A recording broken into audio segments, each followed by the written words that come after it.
Assalamualaikum warahmatullahi wabarakatuh. Di sini kami dari kelompok 1 akan membicarakan dari pengertian dan definisi dari kata-kata etika dari pemahaman kelompok kami. Perkenalkan, nama saya Faiz Yahya, lalu dilanjutkan oleh Rama Dani Luki dan juga Muhammad Faris Firdaus. Mengenai dari pengertian dari etika sendiri, asal kata-kata dari etika itu sendiri dari bahasa Yunani kuno. By the way, Yunani kuno dengan modern itu masih sama. Tapi asalnya itu sendiri dari Yunani kuno itu sendiri, yaitu ethikos. Kalau di sini ditulis ethikos, ngikutin tulisan Latin bukan Yunani. Kalau di Yunaninya sendiri ethikos, yang artinya itu sendiri timbul dari kebiasaan, lalu diserap juga ke bahasa Inggris menjadi ethos, dan diserap lagi ke bahasa Indonesia menjadi etika, yang memiliki arti kurang lebih itu menjadi kebiasaan.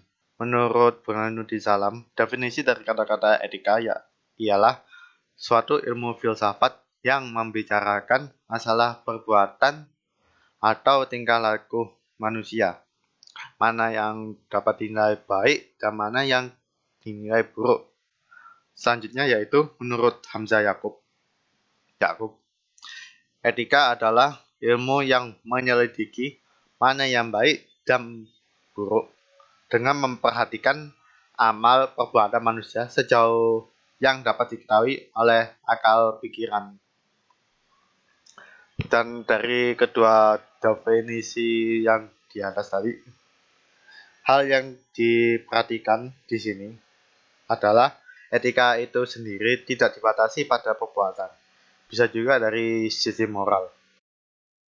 Dari penjelasan sebelumnya, kita dapat mengkategorikan menjadi 4 cakupan etika yang utama. Yang pertama adalah objek etika. Objek etika yang kita bahas atau fokus dari etika tersebut adalah membahas lebih detail terhadap perbuatan-perbuatan manusia. Yang kedua, sumber etika. Sumber etika berasal dari akal dan pikiran filsafat umat manusia itu sendiri.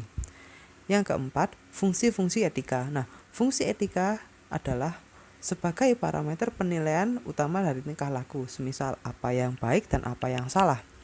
Yang keempat adalah sifat etika. Sifat etika itu bersifat relatif, sesuai dengan perkembangan dan relevansi zaman. Hubungan antara etika, filsafat, dan ilmu pengetahuan dapat kita lihat pada skema berikut. Nah, sebelumnya akan saya beritahukan bahwa ilmu filsafat adalah sebuah pengetahuan tentang diri manusia itu sendiri.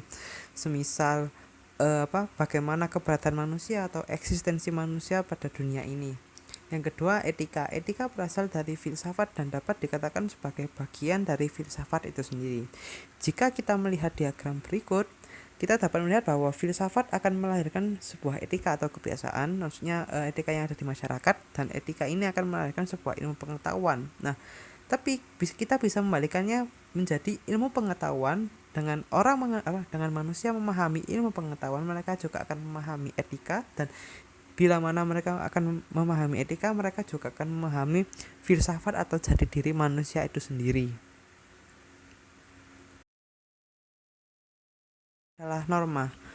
Tidak jauh dari etika, norma adalah sebuah kebiasaan atau custom yang lahir dari suatu kelompok masyarakat. Nah, kaitannya erat dengan etika, mengingat etikalah yang menjadi parameter penilaian apakah suatu norma itu benar atau salah. Nah, di sini etika dapat digeneralisasikan melalui nilai-nilai dan norma yang ada pada masyarakat, sehingga dapat disimpulkan bahwa sebenarnya etika itu adalah gabungan antara nilai-nilai dan norma yang ada dalam masyarakat. Berikutnya adalah macam-macam etika. Nah, etika itu ada etika deskriptif dan normatif. Etika deskriptif itu etika yang menelaah secara kritis dan rasional terhadap sikap dan perilaku manusia, sehingga dapat disimpulkan bahwa kenyataan dalam penghayatan nilai atau tindak pada suatu masyarakat memungkinkan manusia bertindak secara etis. Kemudian ada normatif, yaitu etika normatif merupakan norma-norma yang dapat menuntun agar manusia bertindak baik yang disesuaikan dengan norma yang hidup di masyarakat. Selanjutnya, terdapat beberapa pandangan pada etika. Nah, pertama, etika dipandang sebagai cabang filsafat. Seperti yang kita bahas sebelumnya, filsafat akan melahirkan etika-etika yang ada dalam kehidupan masyarakat. Nah, yang kedua adalah etika dianggap sebagai atau dipandang sebagai parameter antaranya perilaku yang baik dan perilaku yang buruk. Sedangkan yang ketiga, etika dipandang sebagai ilmu evaluatif, di mana digunakan sebagai refleksi diri atau introspeksi diri terhadap perbuatan-perbuatan manusia pada kesehariannya. Menurut Janusada, beliau menyatakan bahwa terdapat 5 faktor utama mengapa seseorang melakukan pelanggaran etika. Yang pertama adalah terkait didorong oleh kebutuhan individu. Kebutuhan individu sendiri mendorong beberapa orang untuk melakukan perilaku buruk seperti mencuri, melakukan korupsi, dan sebagainya. Yang kedua adalah tidak ada pedoman yang baku. Semisal katakanlah ada orang yang ingin bertamu pada jam 11 atau di atas jam 11 malam. Nah, itu kan kita mengatakan bahwa itu tidak etis, tapi tidak salah, bukan tidak. Kita mengatakannya tidak etis, bukan tidak salah. Nah, lalu yang ketiga adalah perilaku dan kebiasaan individu. Semisal ada orang yang sedang merokok namun pada tempat yang tidak seharusnya. Nah, itu kan perilaku dan kebiasaan individu karena dia sering merokok dan tidak melihat bagaimana environment atau bagaimana lingkungan di sekitarnya. Yang ketiga adalah lingkungan tidak etis, di mana yang kita tahu bahwa lingkungan itu juga mempengaruhi pribadi dari seseorang.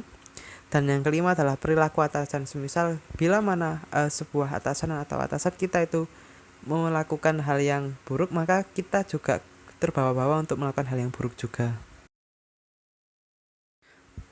Untuk sanksi pelanggaran etika terdapat sanksi sosial dan sanksi hukum. Sanksi sosial adalah sanksi yang diberikan oleh masyarakat itu sendiri kepada suatu individu yang melakukan pelanggaran etika, semisal dikucilkan, mendapat teguran, atau sebagainya. Nah, sanksi hukum ini adalah sanksi yang diberikan oleh penegak hukum kepada orang yang melanggar etika. Semisal katakanlah ada orang yang melakukan tindakan korupsi, maka dia akan dihukum, katakanlah dihukum penjara gitu, atau melakukan tindakan-tindakan yang lain seperti mencuri atau yang lain akan mendapatkan sanksi hukum yang sesuai dengan aturan-aturan yang telah ditetapkan. Selanjutnya adalah proyeksi masa depan. Apa yang akan terjadi bila di masa depan manusia sudah kehilangan etika? Maka robot akan menguasai dunia. Kenapa? Karena manusia dan robot yang membedakan keduanya adalah etika. Jika manusia tidak punya etika, maka tidak akan ada bedanya manusia dengan robot. Lalu bagaimana relevansi antara etika dengan teknologi? Nah, dalam pendidikan terhadap 3 aspek utama, yaitu kognitif, afektif, dan psikomotorik. Lalu sudah banyak teknologi yang dikembangkan mampu memudahkan pekerjaan manusia. Namun hal ini ditakutkan bahwa teknologi mampu menggantikan manusia secara sempurna. Itu adalah daftar pusaka kami. Yang pertama adalah buku dari Baharudin Salam, yaitu Etika Individual, Pola Dasar Filsafat Moral. Yang kedua ada buku dari Yakub Hamzah, yaitu Etika Islam, Pembinaan Al-Haqul Karimah. Sekian dari kelompok kami. Jika ada kurang lebihnya mohon maaf. Assalamualaikum warahmatullahi wabarakatuh.